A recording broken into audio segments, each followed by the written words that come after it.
राष्ट्रवादी काँग्रेस पक्षाचे जिल्ह्याचे अध्यक्ष आमचे मार्गदर्शक माजी आमदार जगन्नाथ बापू शेवाळे, शिरूर हवेली मतदारसंघाचे कार्यसम्राट आमदार अशोक बापू पवार, शिवसेनेचे जिल्हा प्रमुख सुरेश भाऊ भोर, कार्याध्यक्ष देवदत्तजी निकम, आदरणीय युवकांचे अध्यक्ष स्वप्नील भैया गायकवाड, पोपटजी शेलर साहेब, प्रमोदजी गोतारणे आणि आमचे प्रवक्ते आमची मुलुक मैदान तोफ विकासजी लवांडे, महिलांच्या अध्यक्षा भारतीताई शेवाळे, आमचे चौगुले साहेब, सगळेच आपण मान्यवर गावडे साहेब. खरं तर आपण मगाशी बापू बोलताना म्हणालात की संसदेमधून निलंबन झालं. खासदार सुप्रियाताई सुळे आणि मी संसदेमध्ये प्रश्न काय मांडण्याचा विचार करत होतो. आम्ही काय मागणी करत होतो. कांद्याच्या निर्यात बंदीवर आम्हाला चर्चा पाहिजे, शेतकऱ्यांच्या कर्जमाफीवर आम्हाला चर्चा पाहिजे. पण आज पाबळमध्ये आल्यानंतर भावना वेगळी आहे. संसदेतून निलंबन झालं असं वाटत नाही, कारण समोर सुद्धा मोदींचाच फोटो आहे. म्हणजे प्रत्येक खताच्या दुकानावर प्रधानमंत्री किसान समृद्धी केंद्र असं जेव्हा लिहिलं जातं तेव्हा याच केंद्र सरकारनं 2022 पर्यंत शेतकऱ्यांचं उत्पन्न दुप्पट होईल असं आश्वासन दिलं होतं, आठवतं? आता विचार केला, गेल्या 9 वर्षामध्ये खताच्या किमती किती वाढल्या, बी बियाण्याच्या किमती किती वाढल्या, तणनाशकाच्या किमती किती वाढल्या आणि त्या प्रमाणामध्ये शेतकऱ्याच्या शेतमालाचा भाव वाढला का? जेव्हा जेव्हा शेतकऱ्याच्या शेतमालाचा भाव वाढतो तेव्हा तेव्हा एक केंद्र सरकार त्याच्यावर वरवंटा फिरवतं, त्याच्या स्वप्नांची राख रांगोळी करतं, त्याच्या ताटात माती कालवण्याचं पाप करतं. जी अवस्था आपल्या कांदा उत्पादक शेतकऱ्यांची, ती सोयाबीन उत्पादक शेतकऱ्यांची, तीच तिकडे कापूस उत्पादकांची. मागच्या वेळी कापसाला भाव मिळायला सुरुवात झाली तर ऑस्ट्रेलियावरून कापूस आणला.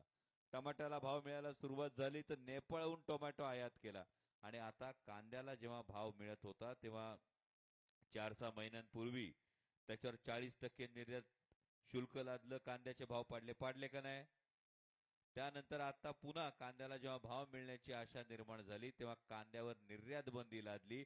40 रुपयापर्यंत गेलेले भाव हे 15-20 रुपयापर्यंत खाली आले. शेतकऱ्याचं पुन्हा एकदा ताटात माती कालवण्याचं पाप हे केंद्र सरकारने केले. त्यामुळे मला वाटतं कुठलाही बांधव जेव्हा या केंद्रात जात असेल, जेव्हा दुकानात जात असेल, तेव्हा तो तिथे असलेल्या फोटोतल्या मोदींकडे बघून हा नक्कीच प्रश्न विचारत असेल का जेव्हा आमच्या शेतमालाला भाव मिळायला सुरुवात होती तेव्हा तुम्ही निर्यात बंदी करता, आमचे भाव पाडता, पण जेव्हा आम्हाला शेतमाल रस्त्यावर फेकून द्यायची वेळ आलेली असती तेव्हा तुम्ही मदतीला कधीच येत नाही. आणि आता अनेक जण असं म्हणतात सुरेश भाऊ का विकासासाठी ही भूमिका बदलली गेली, म्हणतात ना, बरोबर का नाही? आता विकासासाठी भूमिका बदलणाऱ्यांच्या बाबत एक फार महत्वाची गोष्ट आहे. साधा एक हिशोब करा. दुधाचे भाव पडले 10 ते 12 रुपये लिटरने. दुधाचे भाव पडले का नाही गेल्या 6 महिन्यात? 10 ते 12 रुपये लिटरने पडले. एकट्या पुणे जिल्ह्याचं जर दुधाचं संकलन बघितलं तर 26 लाख लिटर आहे. 26 लाख लिटर एकट्या पुणे जिल्ह्यात 10 रुपयांनी भाव पडले जरी म्हटलं ना दादा, तरी सुद्धा दिवसाचं सर्वसामान्य शेतकऱ्याचं नुकसान 2,60,00,000 रुपयाचं दिवसाचं नुकसान होतंय.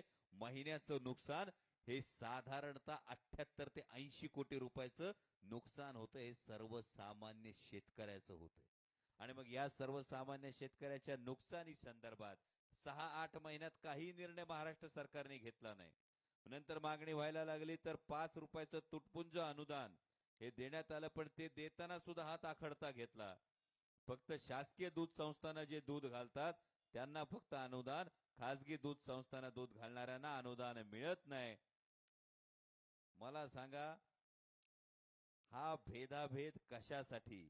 जर 80 पैशाने 1 रुपयाला मिळणारं कोल्ड्रिंक 50 रुपये लिटरने तुम्ही विकत असाल तर आमचा शेतकरी जे काबाड कष्ट करतो त्याच्या दुधाला तुम्हाला रास्त भाव देता येत नाही, त्यातही तुम्हाला भेदाभेद करावा असा वाटतो.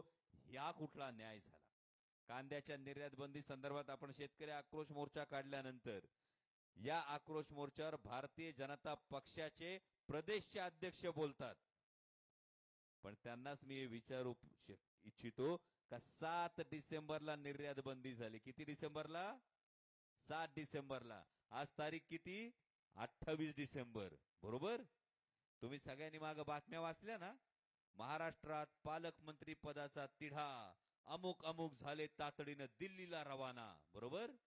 वाचल्या का नाही बातम्या? आता या पालकमंत्री पदाची गंमत बघा. अख्ख्या पुणे जिल्ह्याची नियोजन समिती आहे ना, या नियोजन समितीचं जिल्हा नियोजनाचं पुणे जिल्ह्याचं अख्ख्या वर्षाचं बजेट हे 1000 कोटी आहे. किती? 1000 कोटी. आता अशाच पद्धतीच्या वेगवेगळ्या नियोजन समित्यांचं वेगवेगळं बजेट आहे. पालकमंत्री त्याचे प्रमुख असतात.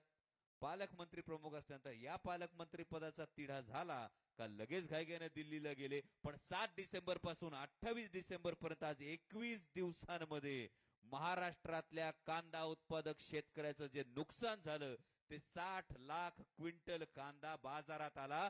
हे 21 दिवसातलं नुकसान 1200 कोटीच आहे. वर्षभराचं जिल्हा नियोजनाचं बजेट आहे. त्यासाठी तुम्हाला दिल्लीला धाव घेता येते. पण त्याच्यापेक्षा जास्त नुकसान आमच्या सर्वसामान्य शेतकऱ्याचं 21 दिवसात होतंय. पण त्यासाठी तुम्हाला केंद्र सरकारला जाब विचारता येत नाही. याला कुठला स्वाभिमान म्हणायचं आणि याला कुठलं शेतकऱ्यांचं सरकार म्हणायचं, हा तुमच्या माझ्या मनातला प्रश्न घेऊन हा शेतकरी आक्रोश मोर्चा निघालाय. बिबट्याच्या बाबतीत आपण म्हणतो आपल्या सगळ्या भागांमध्ये बिबट्याचा त्रास आहे. 400 ते 500 बिबटे आपल्या संपूर्ण जो जुन्नर फॉरेस्ट एरिया म्हणतो ना, 4 तालुक्यांमध्ये 400 ते 500 बिबट्यांचा वावर आहे. या चिंचोलीला पण आहे ना दादा, 400 ते 500 बिबट्यांचा वावर आहे.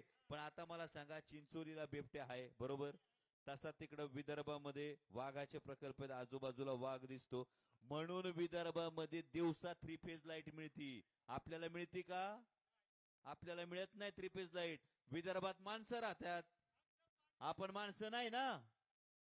हा प्रश्न आपल्याला आपल्या नेत्यांना विचारणं गरजेचं आहे की आम्हाला 3 फेज लाईट का नाही. विदर्भामध्ये जर मानवतेच्या दृष्टिकोनातून दिवसा 3 फेज लाईट दिली जाते तर आमच्याकडे दिवसा 3 फेज लाईट का दिली जात नाही. हे सगळे प्रश्न घेऊन हा शेतकरी आक्रोश मोर्चा निघालाय. ठिकठिकाणी आपण याचं उदंड स्वागत करताय, याला पाठिंबा देताय. या सगळ्या आपल्या मागण्या, आपलं म्हणणं हे सरकारपर्यंत पोहोचवण्याच्या दृष्टीनं आपण सातत्यानं प्रयत्न करतोय. 30 तारखेला आदरणीय शरदचंद्रजी पवार साहेबांची विराट सभा ही पुणे जिल्हाधिकारी कार्यालयाला असणार आहे. आज संपूर्ण देशातला शेतकरी हा पवार साहेबांकडे मोठ्या आशेनं बघतोय आणि पवार साहेबांकडे हा मोठ्या आशेनं संपूर्ण देशातला शेतकरी बघत असताना साहेब या संदर्भात संपूर्ण मार्गदर्शन. आपल्या 12 गावांचा जो पाण्याचा प्रश्न आहे, या पाण्याच्या प्रश्नाच्या संदर्भात आपण सगळ्यांनी पाहिलं की केवळ कोरड्या बैठकाने आपण वॉटर अकाउंट मागितलं आणि त्यानंतर आता त्याची कारवाई सुरुवात झालेली आहे. त्यामुळे 30 तारखेला आदरणीय शरदचंद्रजी पवार साहेबांच्या सभेच्या ठिकाणी आपण सर्वांनी यावं. या शेतकरी आक्रोश मोर्चाच्या निमित्तानं राष्ट्रवादी काँग्रेस पक्ष आणि महाविकास आघाडीच्या माध्यमातून तुम्हाला सगळ्यांना सांगू इच्छितो की या संघर्षात तुमच्या खांद्याला खांदा लावून महाविकास आघाडीचा प्रत्येक कार्यकर्ता या संघर्षात उभा राहील एवढा विश्वास देतो आणि